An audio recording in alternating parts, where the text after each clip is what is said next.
मांगरोल उपचुनाव के लिए प्रचार के अंतिम 2 दिन बचे हैं और जो एक कमी देखी जा रही थी कि अंताबारा मांगरोल के विधानसभा उपचुनाव में वह कमी पूरी हो गई है। वह कमी थी हेलीकॉप्टर की। दरअसल इस उपचुनाव में अब तक कोई भी नेता हेलीकॉप्टर से यहां नहीं पहुंचा था, लेकिन नरेश मीणा का प्रचार करने के लिए हनुमान बेनीवाल जो आरएलपी के नेता हैं, नागौर के सांसद हैं, वे हेलीकॉप्टर से उतरे हैं और अंताबारा मांगरोल की जनता ने हेलीकॉप्टर के दर्शन कर लिए हैं।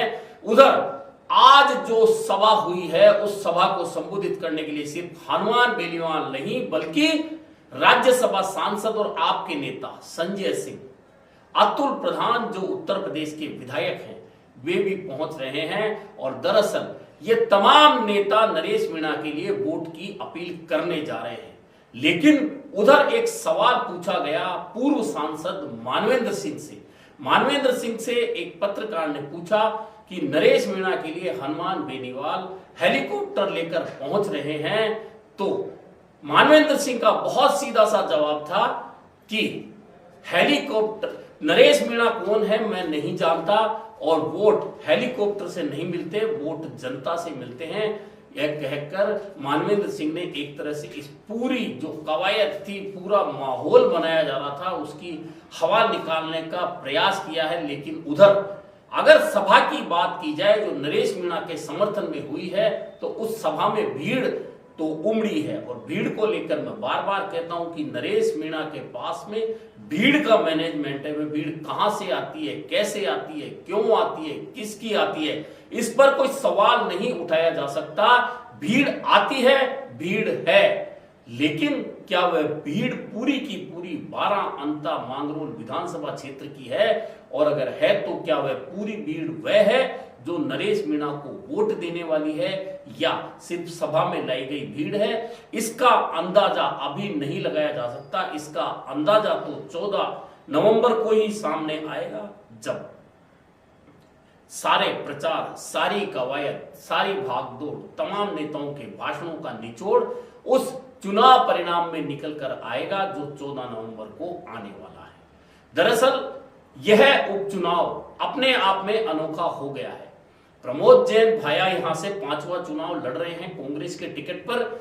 वे यहां से उम्मीदवार हैं और जनता उनको बहुत बेहतर तरीके से जानती है, मंत्री भी रह चुके हैं। ऐसे में प्रमोद जैन भाया के लिए यह चुनाव बहुत महत्वपूर्ण है, ये सब जानते हैं। भाजपा के लिए चुनाव कितना महत्वपूर्ण है कि अब वसुंधरा राजे ने अंतिम दौर में पूरी कमान अपने हाथ में ले ली है और वे हर भाजपा कार्यकर्ता, हर नेता जनता से सीधे रूबरू होकर किसी भी तरह से भाजपा के खाते में यह सीट बरकरार रखना चाहती है। उधर कंवरलाल मीणा की क्योंकि ये विदायगी गई है यहां से, ऐसे में कंवरलाल मीणा के स्थान पर मोरपाल सुमन को टिकट दिया गया है। यह टिकट सही है, यह टिकट गलत है, इसका निर्णय भाजपा ने लिया है, वह सही था या नहीं, इसका नतीजा भी 14 नवंबर को सामने आएगा। लेकिन बात यह है कि नरेश मीणा की राजनीतिक रूप से जो परिस्थितियां हैं, जो स्थितियां हैं, उन्हें लेकर लोग अलग अलग अंदाजा लगा रहे हैं। माहौल को लेकर जनता चर्चा करती है कि माहौल नरेश मीणा का ऐसा है कि नरेश मीणा तो जीत गया और इतने वोट से जीत गया। लेकिन बात वही है कि हेलीकॉप्टर से, माहौल से, भीड़ से, रैली से, गाड़ियों से कभी वोट नहीं मिलते। यह चुनाव में अपने पक्ष में माहौल खड़ा करने का एक तरीका होता है जो तमाम नेता, तमाम पार्टियां, तमाम उम्मीदवार करते हैं। आपने देखा होगा कि वसुंधरा राजे और मुख्यमंत्री भजनलाल शर्मा जब रोड शो कर रहे थे मांगरोल में, तो भीड़ किस तरह से उमड़ी थी। लेकिन क्या वह भीड़ पूरी की पूरी भाजपा के लिए वोट करने वाली है? अगर करने वाली है तो फिर चुनाव का परिणाम तो निकल चुका, अगर वही भीड़ इसका आकलन करती है तो। और अब चूंकि कल चुनाव प्रचार का आखिरी दिन है और आखिरी दिन के लिए पूर्व मुख्यमंत्री अशोक गहलोत पहुंच रहे हैं, गोविंद सिंह डोटासरा पहुंच रहे हैं और गांव-गांव में पिछले 3 दिन से नेता प्रतिपक्ष टीकाराम जूली कांग्रेस के पक्ष में घूम रहे हैं। और सबसे बड़ी बात जो इस चुनाव में देखने को मिली है, चुनाव प्रभारी कई लोगों को बनाया जाता है।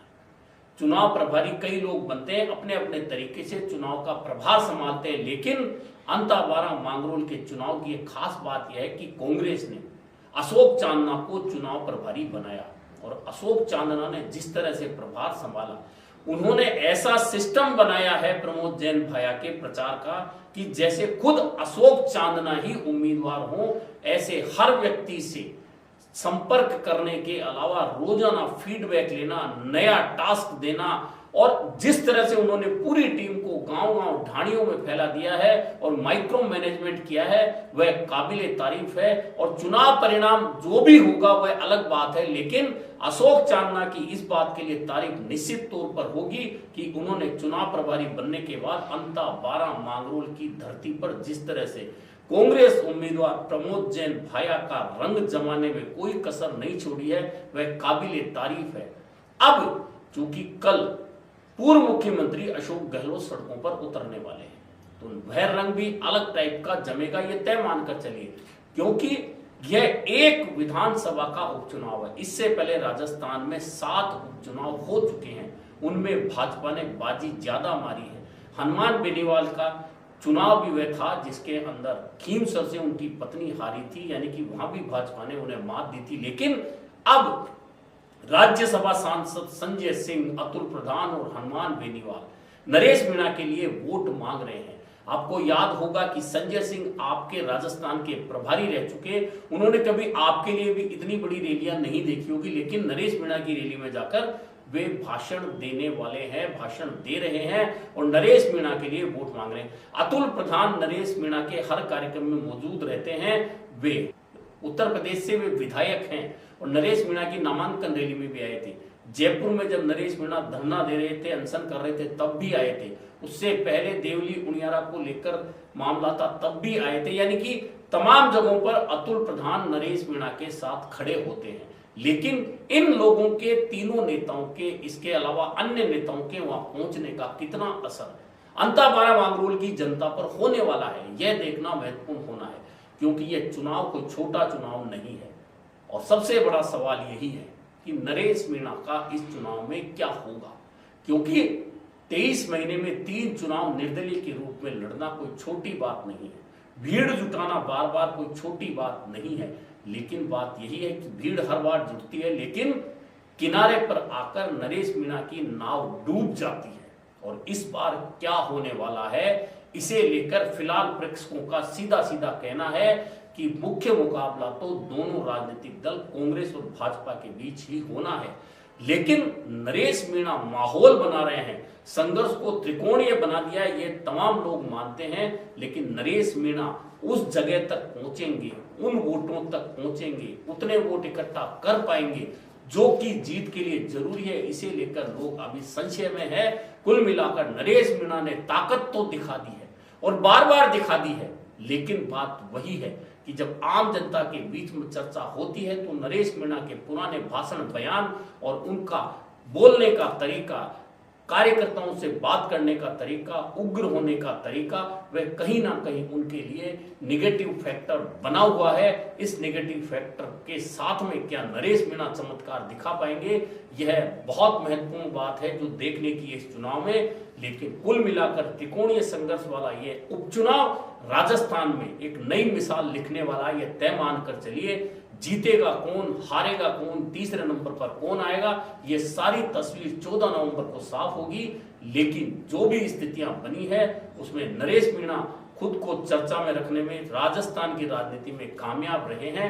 ऐसे में यह महत्वपूर्ण चुनाव जो 11 तारीख को जिसमें मतदान होना है, देखना यह है कि भीड़ इकट्ठी करने वाला नरेश मीणा क्या इस भीड़ के जरिए वोटों को अपनी ओर खींचने में सफल होता है, या फिर कांग्रेस और भाजपा के बीच में नजदीकी मुकाबले में दोनों पार्टियों में से किसी एक का उम्मीदवार जीतकर विधानसभा पहुंचने वाला है। अभी के लिए इतना ही, फिर मिलेंगे नए मुद्दे पर चर्चा के साथ। और एक बात बता देता हूं, थप्पड़ एक ही नहीं है, और लगेंगे, बता रहा हूं, पक्के लगेंगे, लेकिन एसटीएम के लगे नहीं लगेंगे, बड़े वालों के लगेंगे। जो भी जनता के साथ अन्याय करेगा, अत्याचार करेगा, उसका इलाज पूरी ताकत से कर दिया जाएगा।